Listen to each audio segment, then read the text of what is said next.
Hey everyone, this is another video of our most important questions of ancient history video series, and this is the last video of this important questions of ancient history video series. So let's start. First question is, two inscriptions belonging to the period of which Chola ruler was found at Uttirar Merur provide details of the formation and function of village council.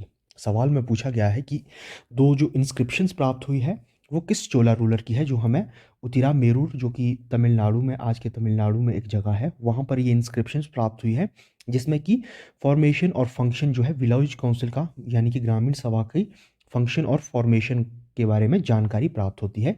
तो ये किस Chola ruler के time period से संबंधित है? Options are Raja Raja first, Parantaka first, Rajendra first, none of these. And the correct answer is option B, Prantaka first.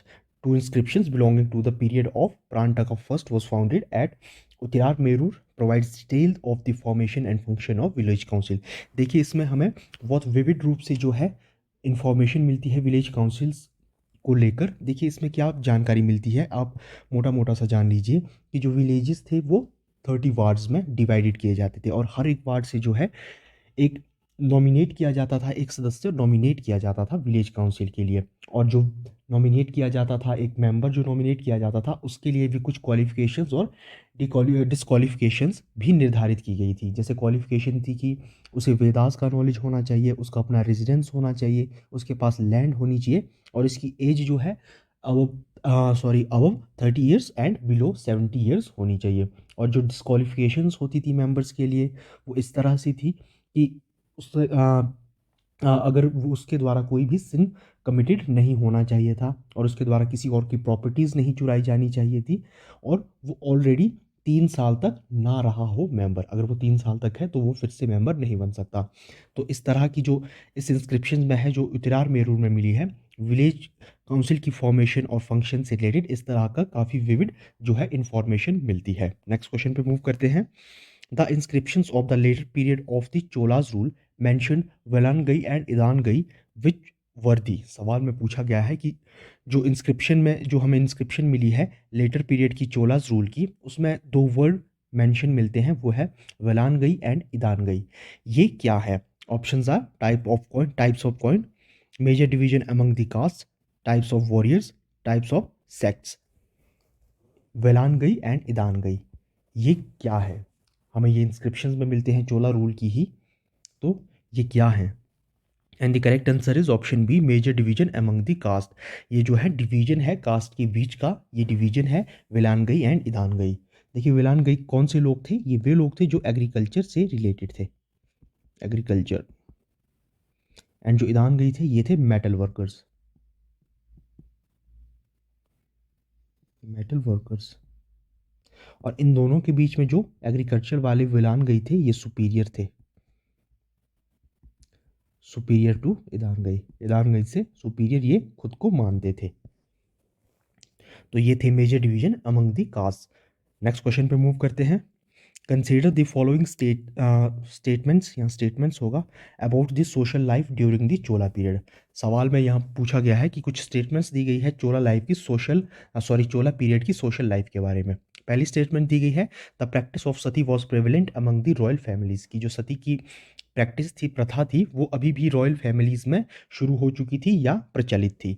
Next statement है, the devadasi system और dancing girl attach to the temples emerge during this period. जो devadasi system है जो कि south में था, इसमें क्या होता था, जो लड़कियां हैं वो मंदिर को दान की जाती थी, और वे वहाँ डांसिंग गर्ल्स के रूप में रहती थी, और उन्हें भगवान की पत्नी माना जाता था। तो ये इस टाइम पीरियड में एमर्ज हो चुका था।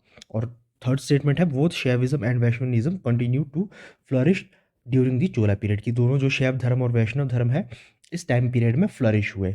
तो चूज दी करेक्ट स्टेटमेंट्स। तो इनमें से कौन कौन सी स्टेटमेंट सही है? फर्स्ट और सेकंड, सेकंड और थर्ड, ऑल ऑफ दीज या none of these? And the correct answer is option C, all of this. देखिए सभी स्टेटमेंट सही है चोला पीरियड की सोशल लाइफ के बारे में। जो सती की प्रैक्टिस है वो इस समय रॉयल फैमिलीज में बिल्कुल प्रचलित थी, और देवदासी सिस्टम भी इसी टाइम पीरियड में एमर्ज हो गया था। और जो शैविज्म और वैष्णविज्म है, चोला रूलर्स का दोनों को मिला, बराबर संरक्षण मिला, और ये फ्लरिश होते गए कंटिन्यूसली इस टाइम पीरियड में। तो ऑल ऑफ दीज इसका सही उत्तर होगा। नेक्स्ट क्वेश्चन पे मूव करते हैं। Consider the following statements about the economic life during the Chola period. यहाँ फिर से स्टेटमेंट होना चाहिए। यहाँ अब इकोनॉमिक लाइफ जो चोला पीरियड की है उसके बारे में कुछ स्टेटमेंट्स दी गई है। फर्स्ट स्टेटमेंट है commercial contact between the Chola empire and China, Sumatra, Java and Arabia were extensively prevalent, कि इस समय जो कमर्शियल कॉन्टैक्ट थे, जो व्यापारिक व्यापारिक जो कॉन्टैक्ट्स थे चोला एम्पायर के, वो चाइना, सुमात्रा, जावा, अरेबिया के साथ थे। और नेक्स्ट है कि Arabian horses were imported in large number to strengthen the cavalry, कि जो सेना को मजबूत करने के लिए जो है अरेबियन अरब से जो है घोड़े मंगवाए जाते थे। चूज द करेक्ट स्टेटमेंट्स, इनमें से कौन सी स्टेटमेंट सही है? Only first, only second, all of this, none of this. क्या कमर्शियल कॉन्टेक्स्ट थे चोला पीरियड के चाइना, सुमात्रा, जावा, अरेबिया से? और क्या अरेबियन हॉर्सेस मंगवाए जाते थे कैविलरी को स्ट्रॉन्ग करने के लिए? And the right answer is option C, all of these. ये जी हाँ दोनों बिल्कुल सही है चोला पीरियड के बारे में। इनके कमर्शियल कॉन्टेक्स्ट बिल्कुल थे चाइना, सुमात्रा, जावा, अरेबिया के साथ, और अरेबियन हॉर्सेस को इंपोर्ट किया जाता था लार्ज नंबर में, ताकि इनकी जो कैविलरी है वो उसको काफ़ी मजबूत बनाया जा सके। नेक्स्ट क्वेश्चन पर मूव करते हैं। कंसिडर द फॉलोइंग स्टेटमेंट्स, यहाँ फिर से statements about the education and literature during the Chola period. यहाँ जो अब स्टेटमेंट्स दी गई है वो है एजुकेशन एंड लिटरेचर जो था चोला पीरियड के बारे में। फर्स्ट स्टेटमेंट है the development of Tamil literature reached its peak during the Chola period, कि जो डेवलपमेंट थी, जो विकास था तमिल लिटरेचर का, वो अपने पीक पे पहुंच गया था चोला पीरियड में। नेक्स्ट स्टेटमेंट है रामायण कंपोज्ड बाय कंबन, की जो तमिल रामायण थी, यहाँ अगर तमिल भी हम कर लें, कि जो तमिल रामायण थी वो कंबन के द्वारा लिखी गई थी। एंड थर्ड स्टेटमेंट है work on Tamil grammar like Kalladam by Kalladanar, Virasoliyam by Buddhamitra and Nannul by Pavanandi. Choose the correct statement, इनमें से कौन कौन सी स्टेटमेंट सही है? कि क्या तमिल लिटरेचर का जो डेवलपमेंट थी वो उस समय अपने पीक पे थी? क्या जो रामायण है तमिल रामायण वो कंबन के द्वारा लिखी गई थी? और जो तमिल ग्रामर पे वर्क था, जैसे कि कालादाम वो कालंदार द्वारा लिखा गया था, विरसोलियम बुद्धमित्रा द्वारा लिखा गया था, और नानुल जो है पवनधि द्वारा लिखा गया था। तो कौन कौन सी स्टेटमेंट्स इसमें सही है? First and second, second and third, all of these या none of these? And the correct answer is option C, all of these. बिल्कुल जो तमिल लिटरेचर है वो अपने पीक पे था इस टाइम पीरियड में, चोला पीरियड में। और जो तमिल रामायण है वो कंबन द्वारा ही कंपोज की गई थी। और जो तमिल ग्रामर पे वर्क था, जैसे कि कालादम ये कालादनार द्वारा लिखा गया था, विरसोलियम जो है बुद्धमित्रा द्वारा लिखा गया था, और जो नानुल है वो पवनधि द्वारा लिखा गया था। तो ऑल ऑफ दीज सही है, तीनों स्टेटमेंट सही है चोला पीरियड के एजुकेशन एंड लिटरेचर के बारे में। लास्ट क्वेश्चन पे मूव करते हैं। Consider the following statements about the art and architecture during the Chola period. अब यहाँ कुछ स्टेटमेंट्स दी गई है आर्ट और आर्किटेक्चर जो कि चोला पीरियड के दौरान था। पहली स्टेटमेंट है bronze architecture of Chola period are world famous, की जो चोला पीरियड का ब्रोंज आर्किटेक्चर था वो वर्ल्ड फेमस था।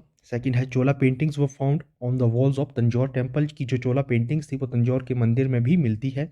And Shiva temple at Gangai Konda Cholapuram built by Rajendra first, की जो गंगई कोंडा चोलापुरम में जो शिवा टेम्पल है वो राजेंद्र फर्स्ट द्वारा बनाया गया था। चूज द करेक्ट स्टेटमेंट, कौन कौन सी स्टेटमेंट्स इनमें से सही है? First and second, second and third, all of this, none of this. And the correct answer is option C, all of this. तीनों सही है। ब्रॉन्ज आर्किटेक्चर बिल्कुल बहुत फेमस था चोला पीरियड का। आपको जो नटराजन की जो आर्किटेक्चर है, जो ब्रॉन्ज की जो उनकी मूर्ति है वो भी चोला पीरियड की ही है, वो भी काफ़ी फेमस है। बहुत ज़्यादा जो सबसे फेमस वही है इनमें से। और जो चोला पेंटिंग्स थी वो बिल्कुल मिलती है तंजौर के जो टेम्पल्स हैं उनकी वॉल्स पे हमें चोला पेंटिंग्स मिलती है। और जो गंगई कोंडा चोलापुरम में जो शिव मंदिर है वो राजेंद्र फर्स्ट द्वारा बनाया गया था। तो तीनों स्टेटमेंट सही है, option C, all of this सही उत्तर होगा। तो इसके साथ ही हमारा जो एंशियंट हिस्ट्री के इंपॉर्टेंट क्वेश्चंस हैं वो हमने सभी डिस्कस कर लिए। इसके साथ ही हमारी एंशियंट हिस्ट्री की इंपॉर्टेंट क्वेश्चंस की डिस्कशन जो है ख़त्म हो गई है।